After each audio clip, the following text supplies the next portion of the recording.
Welcome back to our explorations of Cnidus. Located at the meeting point of the Mediterranean and Aegean Seas, the spectacular location of Cnidus gave them many strategic advantages. So I'm very excited to have the opportunity to cook an ancient fish recipe right here in Cnidus.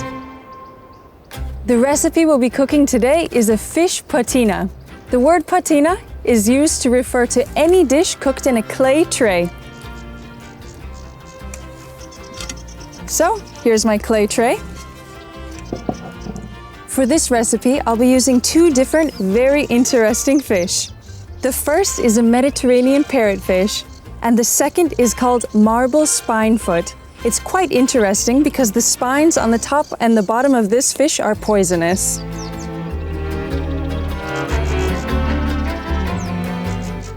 So the first thing I have to do is make my sauce to fry the fish in.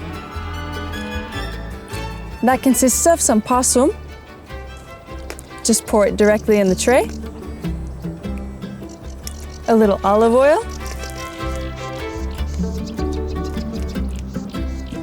And our garum, or liquamen. This is the fermented Roman fish sauce that was used in almost every dish. It's quite strong, so I just need a little.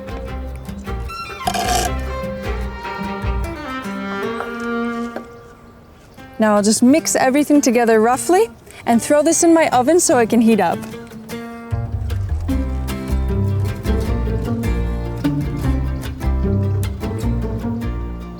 So while my sauce is heating up, I can start on the fish. This recipe calls for 2 eggs,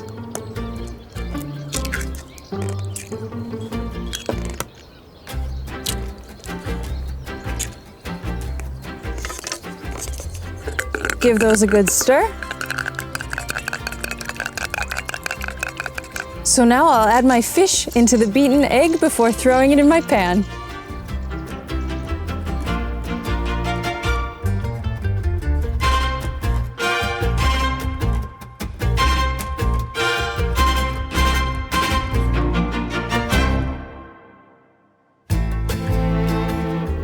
This marble spinefoot is extra special because it's only fished for a single month and only around the peninsula where Cnidus is located.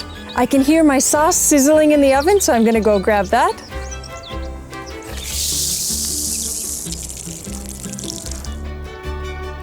That's just what we want. It's nice and hot.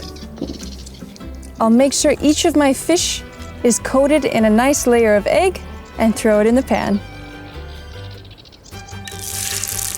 Hear that sound?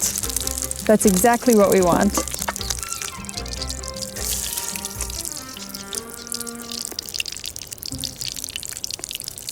And our fish are ready for the oven.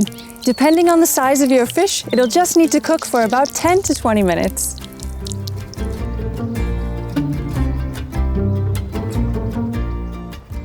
While my fish are cooking, I can start on the sauce.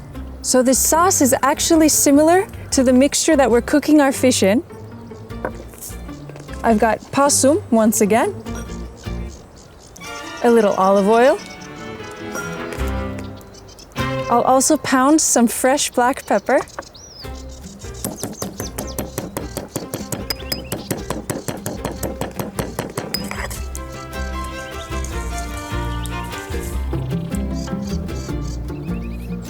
And our final and most important ingredient is liquamen.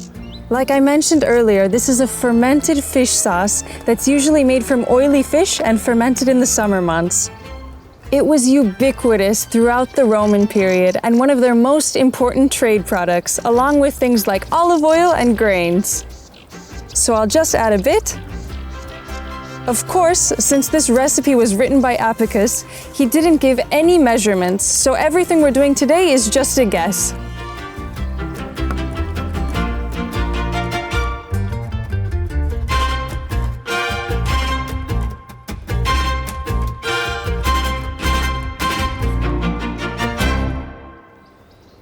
The next things I'll add to my sauce are some fresh basil and some dried marjoram.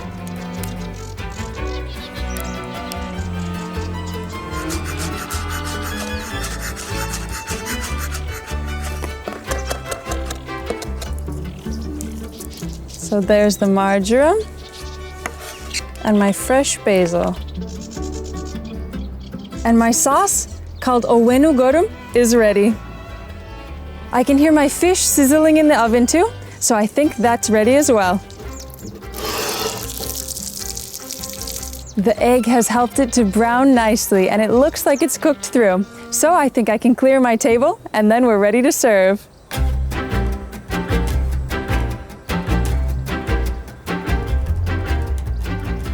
This video was filmed at a distance that does not pose a risk to any cultural properties. Plating the fish couldn't be simpler. All I need is my nice crispy fish, just a spoonful or two of our sauce, a sprinkling of black pepper, and a sprig of basil for garnish. Doesn't that look delicious? That was a memorable dish in an unforgettable location. We hope you enjoyed this video and our discovery of the flavors of this ancient city. Thank you for joining Turkish museums on this journey as we continue to cook our way through Turkey's archaeological sites.